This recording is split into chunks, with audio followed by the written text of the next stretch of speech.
Hey parents, your turn. Repeat after me.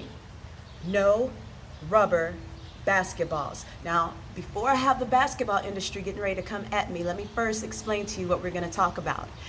What is the most appropriate basketball for your child to be using or to be practicing with at his or her current age? We're going to talk about it this next video.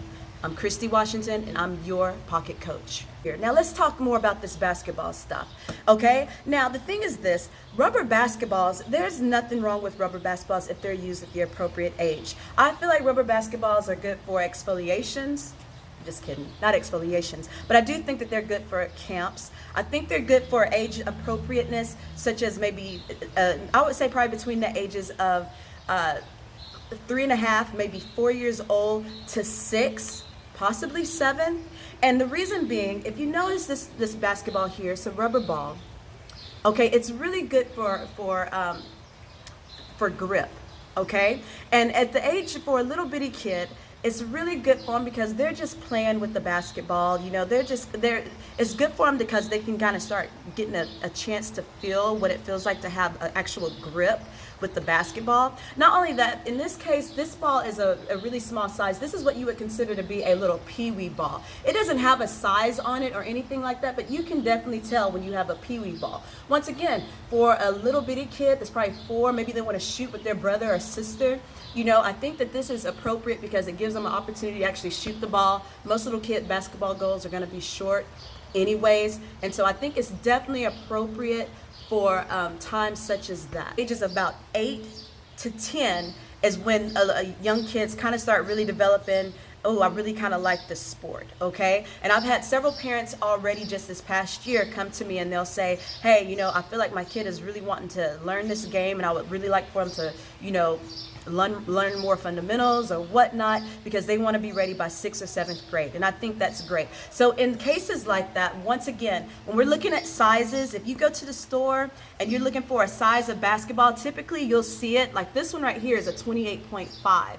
But a lot of times you'll see it on the outside of the ball, or you'll see it on the outside of the box that it comes in. Typically, if you look, I want to say at the bottom right or so, you can find what size it is. I feel like 27.5 is a really good size for an 8 to, especially a 7, 8, 9-year-old, about that age. You know your child. If your child is a little bit bigger and maybe stronger, go ahead and get them a 28.5. Why do I say that? Because at this age, we've really got to start stressing more about fundamentals. It's not about, okay, well, you know, I'm going to play with the bigger ball, this, that, and the other. Yes, push yourself, but most importantly, we want to make sure that he or she is strong enough to, you know, do the fundamental portion of what they need to do in order to shoot the ball correctly.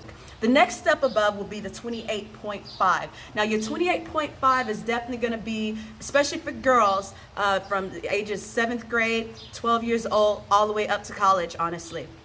Okay, so 28.5, typically 28.5, this is once again the women's ball. It's usually going to be a lot lighter. A lot of times girls who have played with the girls' ball a lot, you can automatically tell when you accidentally grab the boys' ball, which is, or a men's ball, which is about 29.5, okay? And it's bigger, it's also a little heavier. It's amazing, but it is, okay? So for a 28.5 is definitely good for a girl's ball. Once again, indoor, outdoor, if they're expressing, you know, that they're wanting to play a little bit more, I feel like, you know, that's definitely a decent ball. Once again, 29.5 is going to typically be your boys basketball. A lot of times from 8th grade, 7th, 8th grade, more than appropriate. And finally, my favorite would definitely be a microfiber. Typically, you'll see that with a Wilson, but a microfiber basketball, and that's the type of basketball. It has a nice soft outside. You know, if you sweat, what happens is it kind of has a little bit of a gripping mechanism that kind of helps you to kind of grip the ball better. Typically, those are going to be your game balls, your indoor balls. You play those, you use those strictly on a basketball court, and that's it. If you take it outside, all it's going to do is going to smooth it out, and it's going to make it harder to grip, and then you'll actually kind of ruin the outside part of the material with it. But expect to pay between about 40 to 60 bucks for a really good basketball in order to practice with. And like I said, you know your child, so you just kind of step the basketball game up as much as they're kind of they're showing you that they want to step up. Hey, so finally, if you found this information very useful, please feel free to hit that subscribe button and share it, like it, send it out to some of your other teammates or some of your other parents that probably have the same type of questions. I hope the key thing is just making sure that we're adding value to one another and helping one another out to be our best selves, So just remember, my name is Coach Dub, and I am your pocket coach. Thanks, and I'll see you in the next video.